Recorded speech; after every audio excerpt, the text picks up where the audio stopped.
అందరికీ నమస్కారం. కార్యక్రమం ప్రారంభించే ముందు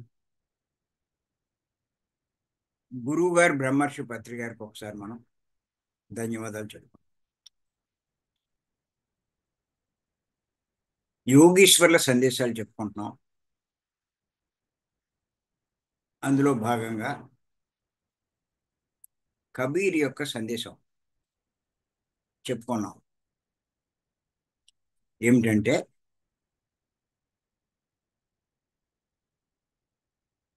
కాశీలో ఇల్లు కట్టుకుని నివసించిన, గంగా జలాన్ని త్రాగిన, ఆత్మతత్వం తెలియకపోతే మోక్షాన్ని పొందలేరు అని చెప్పారు. దాని మీదే కైవారం తాతయ్య గారు కూడా ఆ విషయాలే ఇంకా వివరంగా బోధించడం జరిగింది. కైవారం తాతయ్య గారు బోధించిన విషయాలు ఇప్పుడు మనం చెప్పుకుంటాం. ఈరోజు ఆయన చెప్పింది సందేశం రాసుకొని చెప్తాను. మానవులు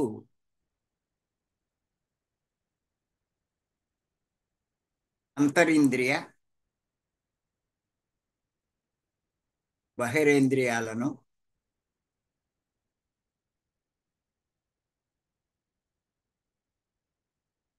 పరమాత్మ విచారం వలన నిగ్రహించవలెను.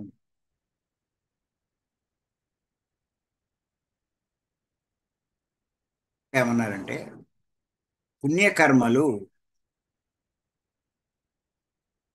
జీవుణ్ణి అంటే మానవుణ్ణి పొందించలేవు.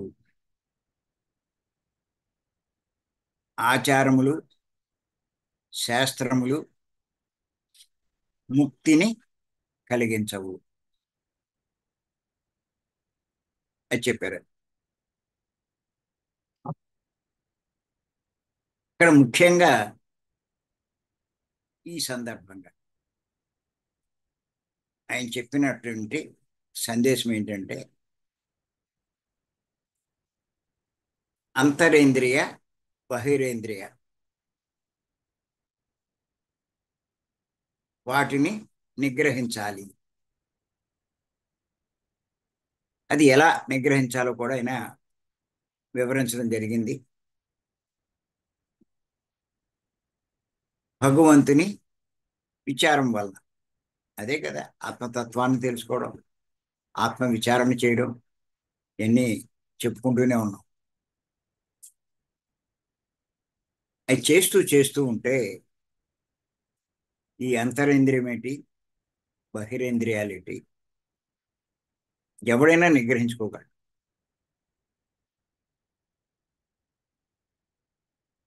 ఇక్కడ మానవునికి రెండు రకాల ఇంద్రియాలు ఉన్నాయి. మనం ఇదివరకు చెప్పుకున్నాం. బాహ్యేంద్రియాలు, అంతరేంద్రియాలు. బాహ్యేంద్రియాలంటే 5 జ్ఞానేంద్రియాలు, 5 కర్మేంద్రియాలు. అంతరేంద్రియం అంటే మనస్సు. వీటిని నిగ్రహించే కానీ ముక్తిని పొందలేడు.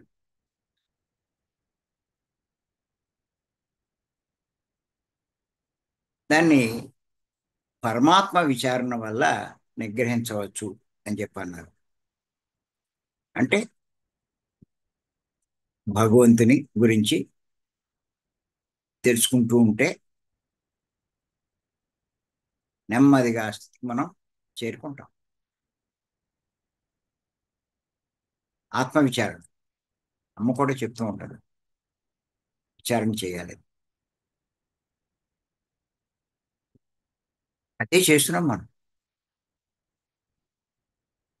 ఆత్మ గురించే తెలుసుకుంటున్నాం. ఎన్నో విషయాలు తెలుసుకుంటాం. ఆయన గొప్పతనం తెలుసుకుంటాం.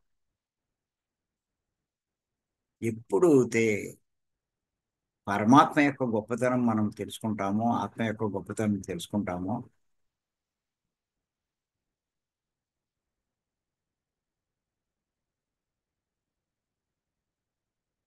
ఆత్మ తప్ప ఇంకేమీ లేదని తెలుసుకుంటాము.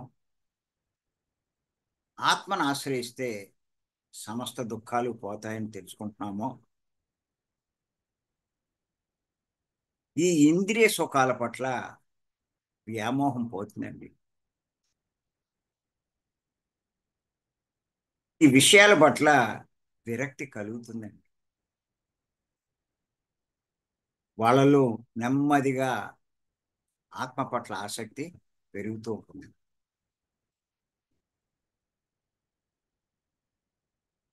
అందుకే ఎవరికైనా సరే ఎవరికైనా సరే విషయ విరక్తి ఉండాలి, ఆత్మ ఆసక్తి ఉండాలి. అది చెప్తారు. మనకు అమ్మ కూడా ఈ విషయం చాలాసార్లు చెప్పింది. విషయ విరక్తి, ఆత్మ ఆసక్తి.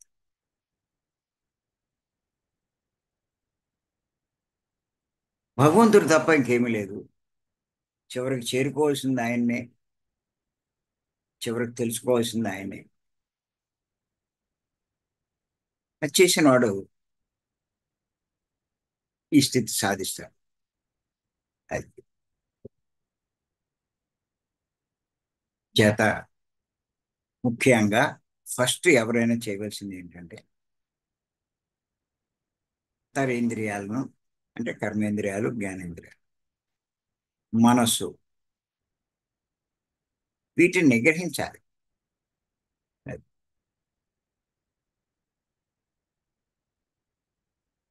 కైవారం తాతయ్య గారు ఏ విషయం అయితే చెప్పారో అదే విషయం శంకరాచార్య వారు కూడా సాధనా చతుష్టయంలో చెప్పారు. మోక్షాన్ని పొందే వాళ్ళు పాటించవలసిన 4 ముఖ్య సూత్రాలు చెప్పారు ఆయన. అవి ఏమిటంటే వివేకము, వైరాగ్యము,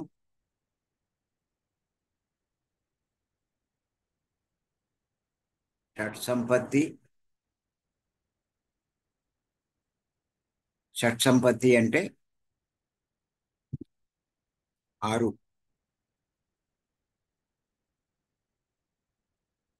ఒకటి దమము, అంటే బహరేంద్రియ నిగ్రహం. 2 సమము, అంటే అంతరేంద్రియ నిగ్రహం. తితీక్ష, అంటే బాధలను ఓర్చుకునే గుణం. పరతి, కామం నుంచి సందర్భానుసారంగా కొంత వైదొలగడం. శ్రద్ధ, త్రికరణ శుద్ధితో పాటు దీక్ష కలిగి ఉండడం. సమాధానం, ద్వంద్వాల్లో చలించకుండా ఉండడం. ఇది చెప్పారు.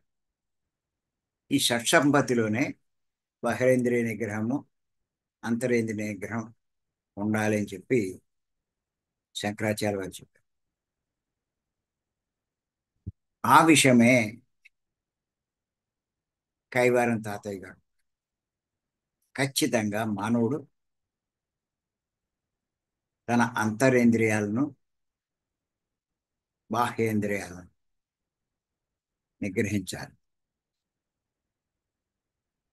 నిజంగా మనకి ఆ నిగ్రహించే శక్తి ఎలా పొందాలో పత్రి గారు ఇచ్చినటువంటి శ్వాస మీద ధ్యాస ధ్యానం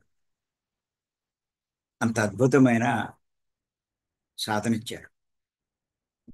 ఈ సాధనలో మనం చేసే మొట్టమొదటి పని ఏది అంటే ఇదే,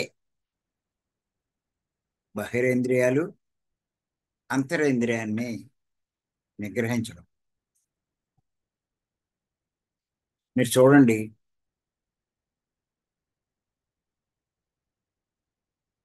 ఈ శ్వాస మీద ధ్యాస ధ్యానంలో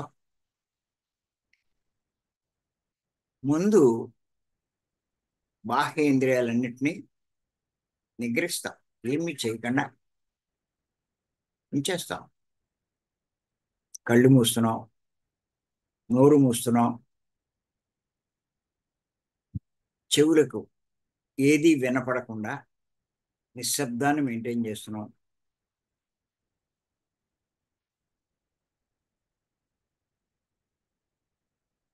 బాహ్యేంద్రియాలు నిగ్రహించాలి అంటే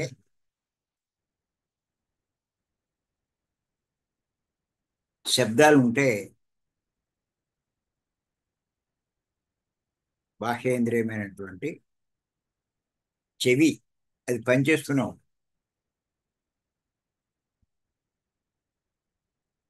అందుకే నిశ్శబ్దం. మనం అందుకే చెప్పుకుంటున్నాం నిశ్శబ్ద ధ్యానం అని.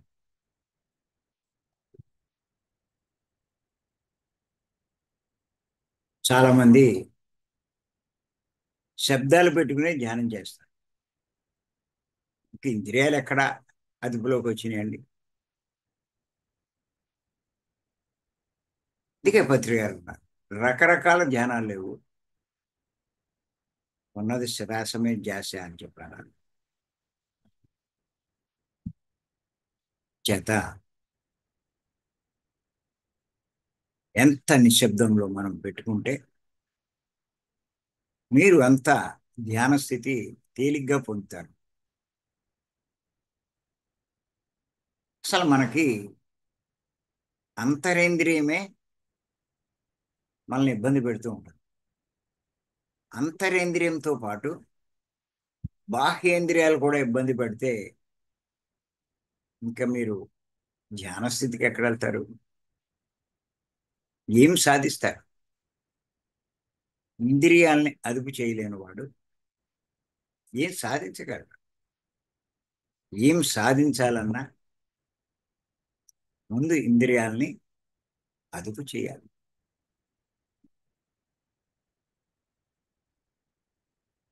అందుకే కొంతమంది గురువులు ఏం చెప్తారంటే అతీంద్రియ స్థితికి చేరుకోవాలి అంటారు. ఇంద్రియాలకు అతీతమైన స్థితికి మనం చేరుకోవాలి. ఇంద్రియాలు పనిచేస్తూ ఉంటే మీరు ఇంద్రియ స్థితిలో ఉంటారు. ఇంద్రియాలు పని చేయకపోతే అతీంద్రియ స్థితికి వెళ్తారు. ఇంద్రియాలకు అతీతమైన స్థితికి చేరుకుంటారు. మీకు ఇంద్రియ స్థితిలో ప్రాపంచికమైనవే తెలుస్తాయండి.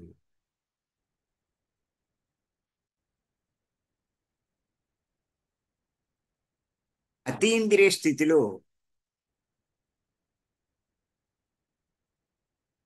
ప్రపంచానికి అతీతమైనవి తెలుస్తాయి.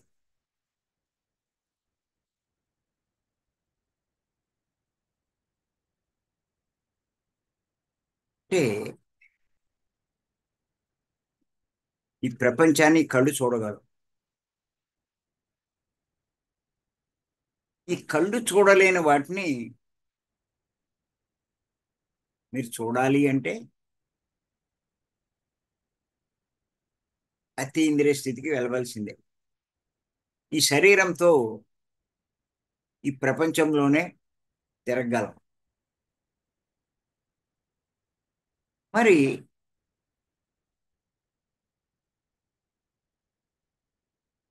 ఈ సృష్టిలో ఉన్నటువంటి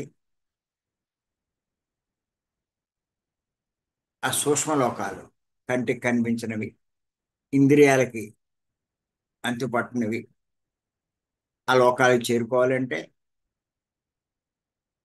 ఈ ఇంద్రియాలు పనిచేయకూడదు. అలా మీకు ఈ జన్మే గతంలో జరిగినవన్నీ మర్చిపోతాం. ఇంకా గత జన్మల గురించి మనకి ఎక్కడ గుర్తుంటుందండి? అవన్నీ చూడగలగాలి అంటే అతీంద్రియ స్థితికి వెళ్ళాలి. అప్పుడు మీరు ఎన్నో తెలుసుకుంటారు. ఎంతో సృష్టిలో ఉన్న జ్ఞానాన్ని పొందుతారు. సృష్టి రహస్యాలు తెలుసుకుంటారు.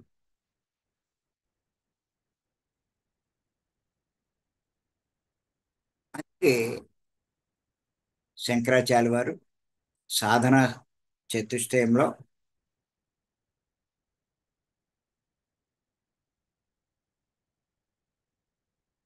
ఏదైనా షట్ సంపత్తి. షట్ సంపత్తి అంటే మోక్ష ప్రాప్తిని కోరే తీవ్ర సాధకుడి గుణగణాలు గుర్తెట్టుకోండి. ఎవరు అయితే మోక్షాన్ని కోరుకుంటారో, తీవ్రంగా కోరుకుంటారో వాళ్ళు ఇవి సాధించాలి. అందులో దమము సమము, బాహేంద్రియాలు అంతరేంద్రియాలు నిగ్రహం కలగాలి. ఆ పనే మనం ఇప్పుడు ఈ శ్వాస మీద ధ్యాస వల్ల చేస్తున్నాం. అలా చేతులు కట్టేస్తున్నాం, కాళ్ళు కట్టేస్తున్నాం, శరీరాన్ని అటు ఇటు తిరగకుంటున్నాం.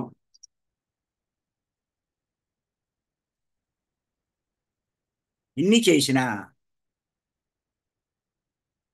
అంతరేంద్రియమైనటువంటి మనసు తినగా ఉండట్ల. అది అటు ఇటు పరిగెడుతుంది, గతానికి వెళ్ళిపోతుంది, భవిష్యత్తులోకి వెళ్ళిపోతుంది. నిన్న జరిగిన విషయాలు ఆలోచిస్తారు, జరగబోయే దాని గురించి ఆలోచిస్తారు. అది మన అదుపులో ఉండదు. చేత బాహ్యేంద్రియాలు అదుపు చేయడమే కాదు, నిగ్రహించడమే కాదు, అంతరేంద్రియాన్ని కూడా నిగ్రహించాలి. దానికి తేలికైన మార్గమే పత్రిజీ అందించినటువంటి శ్వాస మీద ధ్యాస ధ్యానం. మీరు శ్వాస మీద ధ్యాస చేస్తూ ఉంటే మీకు తెలియకుండానే మనసులో ఉన్నటువంటి ఆలోచనలన్నీ అయిపోయి ఆ ఇంద్రియం ఇక పని చేయదు, మనసు అదుపులోకి వచ్చినట్టు.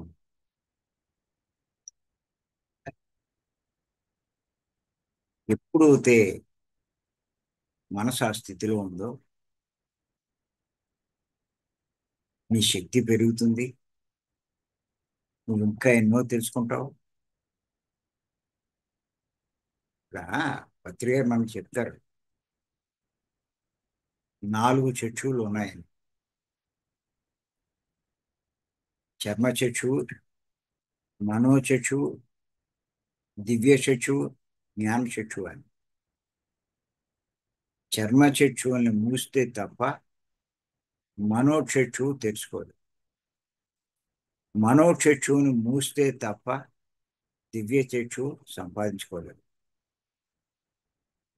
ఆ దివ్య చక్షువు వచ్చిన వాడు జ్ఞాన చక్షువు కూడా సంపాదించుకుంటాడు.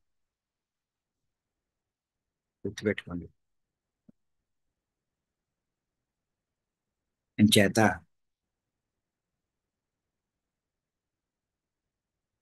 శ్వాస మీద ధ్యాస,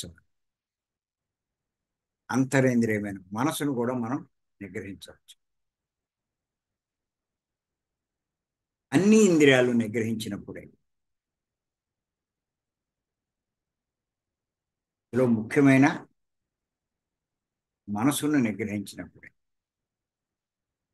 మనసు పని చేయనప్పుడే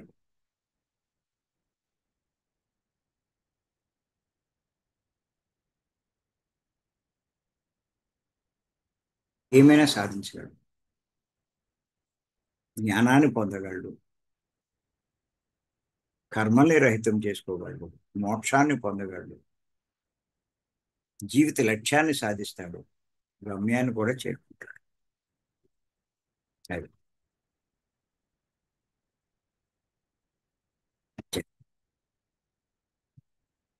గుర్తుపెట్టుకోండి.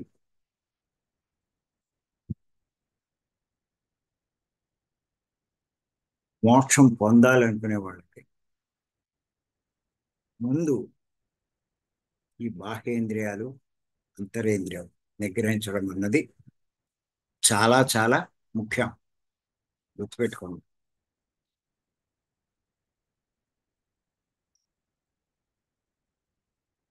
అందుకే మీరు భీమవరంలో గమనించండి, అస్సలు శబ్దాలు రాను. మీకు ఇక్కడ మీరు గమనించినట్లయితే కార్పెట్లు వేసి కార్పెట్ల మీద మనం కుర్చీలు వేస్తాం. ఎందుకంటే కుర్చీ శబ్దమైనా కూడా డిస్టర్బ్ అవుతారు. కార్పెట్ వేయకుండా కుర్చీలు వేయరు. మనం చాలా చోట్ల చూస్తున్నాం క్లాసులు, కార్పెట్లు వేయరు, కుర్చీలు వేస్తారు. అలా చప్పుడు చేస్తూనే ఉంటారు. ఏదో ధ్యానం చేస్తున్నాం అనుకుంటారు కానీ ఆ కుర్చీ చప్పుళ్ళు వింటున్నారు, వీళ్ళు ధ్యానం ఎక్కడ చేస్తున్నారు. దాంతో పాటు సెల్స్ మోగిస్తూ ఉంటారు. దాంతో పాటు దగ్గేవాళ్ళు కొంతమంది, గురకలు పెట్టేవాళ్ళు కొంతమంది, పిల్లల్ని తీసుకొచ్చి గందరగోళం చేసేవాళ్ళు కొంతమంది, కొంతమంది కూర్చోలేక లేచి వెళ్ళడం రావడం ఇవన్నీ చేస్తూ ఎంతో డిస్టర్బ్ చేస్తూ ఉంటారు. ఇన్ని డిస్టర్బెన్స్లో ఇంద్రియ నిగ్రహం ఎక్కడ కలుగుతుందండి? అంతరేంద్రియ నిగ్రహం ఎక్కడ కలుగుతుందండి? చాలా మంది అనుకుంటారు ఆ చప్పుళ్ళు అవన్నీ ఉన్నా కూడా కళ్ళు మూసి కూర్చున్నారు కాబట్టి వాళ్ళు ధ్యానం చేస్తున్నారని అనుకుంటారు. కానీ గుర్తెట్టుకోండి, కళ్ళు మూసి కూర్చున్నారు కానీ బాహ్యేంద్రియాలన్నీ కదలకుండా ఉన్నాయి కానీ అంతరేంద్రియమైన మనసు అన్నీ వింటుంది, అన్నీ గ్రహిస్తుంది. ఆ రకంగా అంతరేంద్రియం పనిచేస్తూ ఉంటే వీడి ధ్యాన స్థితిలోకి ఎక్కడ వెళ్ళినట్టండి? ధ్యాన ఫలితం ఎక్కడొస్తుందండి?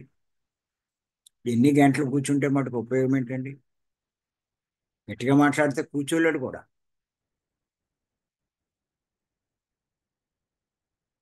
చెప్తా,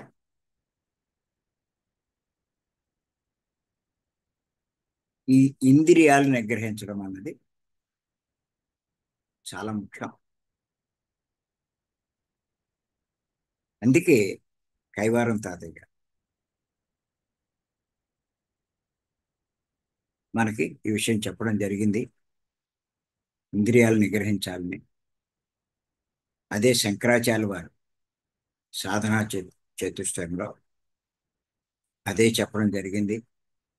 పత్రి గారు కూడా మనకి అదృష్టంగా ఇంద్రియాలను నిగ్రహించే తేలికైన మార్గం మనకు అందించడం జరిగింది.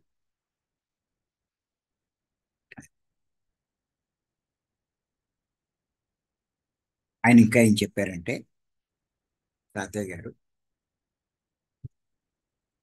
పుణ్యకర్మలు జీవుణ్ణి ముక్తి పొందించలేవు.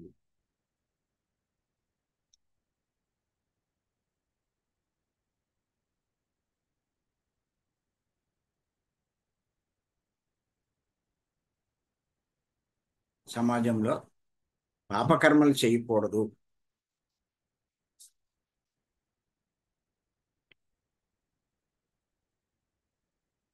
అని పెద్ద పెద్ద పండితులే చెప్తారు. నేను ఫస్ట్ టైం పత్రి గారి దగ్గర తెలుసుకున్నాను, పుణ్యకర్మలు కూడా మనం చేయకూడదు అని చెప్పి.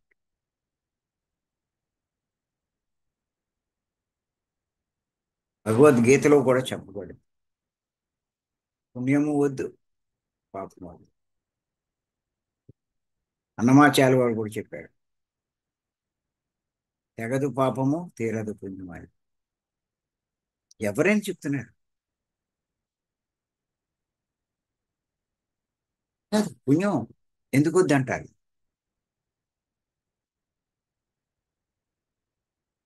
పుణ్యాలు చేస్తే ఆ పుణ్యం అనుభవించడానికి, ఆ ఫలితం అనుభవించడానికి మళ్ళీ భూమి మీదకి రావాలి కదా. దీనికి మోక్షం ఎక్కడ వస్తుంది? ప్రయత్నించేదేమో మోక్షం కోసం, నువ్వు చేసే పనులేమో మళ్ళా జన్మ పొందడం కోసం. నువ్వు ఎన్ని జన్మలు పుణ్యాలు చేసుకుంటూ వెళ్తావో అన్ని జన్మలు నీకు మోక్షమే రాదు.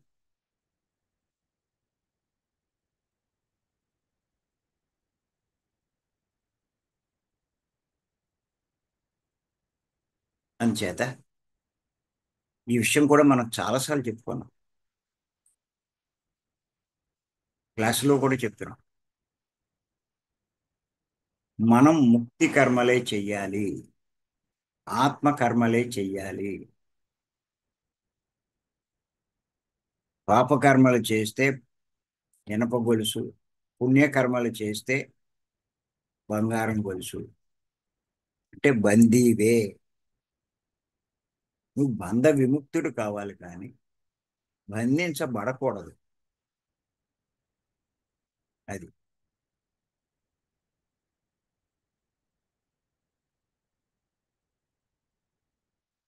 మోక్షం పొందాలంటే ఏం చెయ్యాలో కైవారం తాతయ్య గారు ఎంత అద్భుతంగా బోధించారు.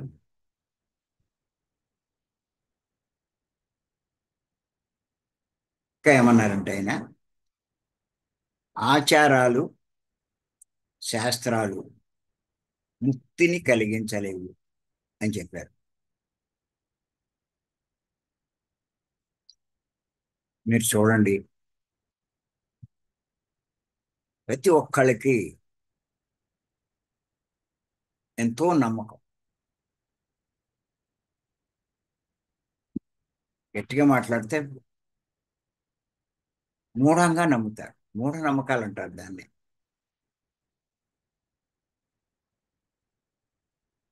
అవి వదలాలంటే చాలా భయపడతారు.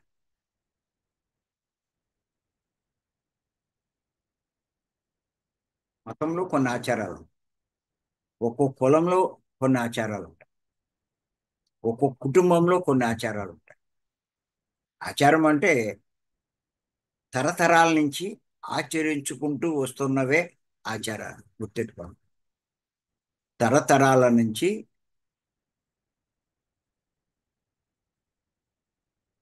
ఆచరిస్తూ వస్తున్నవే ఆచారాలు. అంటే పెద్దవాళ్ళు చేశారని వీళ్ళు చేస్తున్నారు, ఆ కుటుంబంలో ఇది చేస్తున్నారని వీళ్ళు చేస్తున్నారు. అది సరైందా కాదా ఆలోచన ఎవ్వరికి అవ్వదు.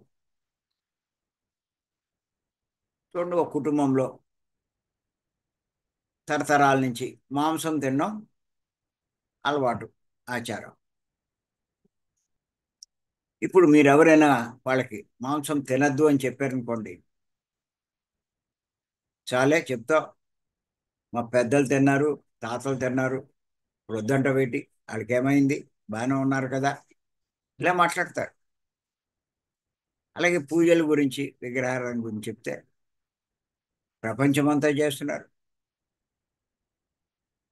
మనం ఎన్నో తరాల నుంచి మా కుటుంబంలో ఉన్న ఆచారం అది, ఇప్పుడు వద్దంట వేటి అని చెప్పి మన మీద రివర్స్ అవుతారు అని. తాతయ్య గారు ఏమంటున్నారంటే, ఇలాంటి ఆచారాలు, ఈ మూఢనమ్మకాలు ముక్తిని కలిగించలేవు. ఈ ఆచారాలు పూర్వ పెద్దలు ప్రారంభించారు, దాన్ని అలాగే కొనసాగిస్తున్నారు కొన్ని కొన్ని మార్పులతో.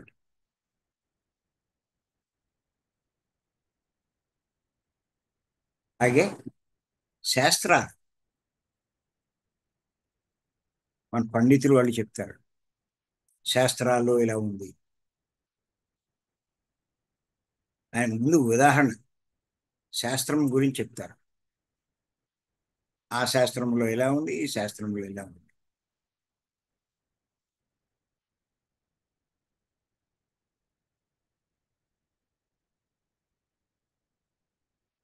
కానీ ఈ శాస్త్రాలు కూడా ముక్తిని కలిగించవు అని చెప్పారు. శాస్త్రాన్ని బేస్ చేసుకుని చేస్తూ ఉంటారు. అడుగుతారు కొంతమందికి తెలియకపోతే పండితుల్ని, ఆ పూజారుల్ని, శాస్త్రంలో ఏముంది అంటారు. వాళ్ళు ఏదో పుస్తకం తీసి చదివి ఇలా ఉంది అంటారు. ఓహో అని చెప్పి అది ఆచరిస్తూ ఉంటారు. అలా ఎన్నో శాస్త్రాల్లో ఇలా ఉందని చెప్తారు పండితులంతా. గుర్తెట్టుకోండి, యోగులు ఇటువంటివి చెప్పరు.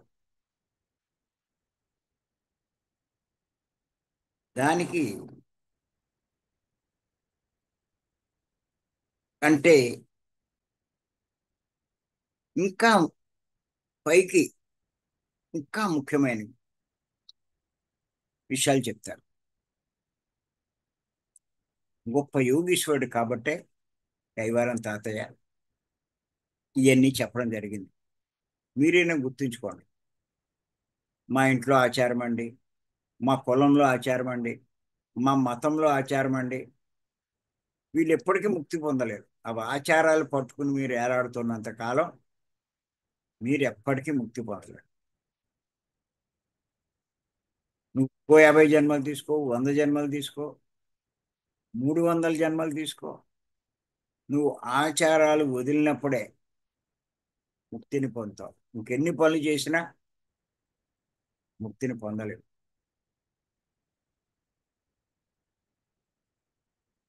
అంచేత శాస్త్రాలు కానీ ఆచారాలు కానీ మనకి ముక్తిని కలిగించవు అన్న విషయం తెలుసుకోండి.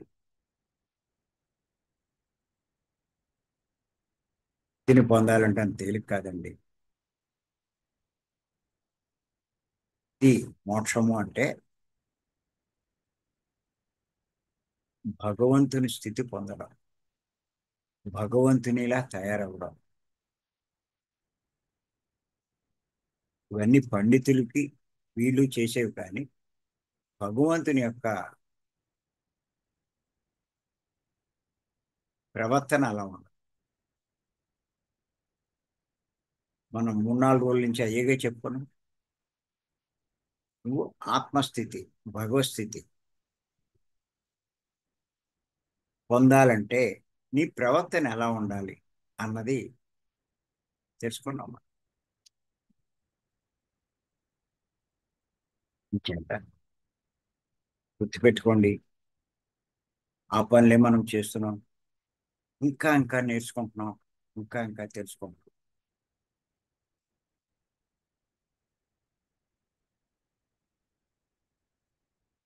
ఏది ఏమైనా ఇంద్రియ నిగ్రహం తీవ్ర ధ్యాన సాధన చేసిన వారికే ఉంటుంది. ఇటు మర్చిపోకూడదు. అది మరి అవకాశం ఇచ్చిన మీ అందరికీ ధన్యవాదాలు చెప్తున్నాను. Thank you.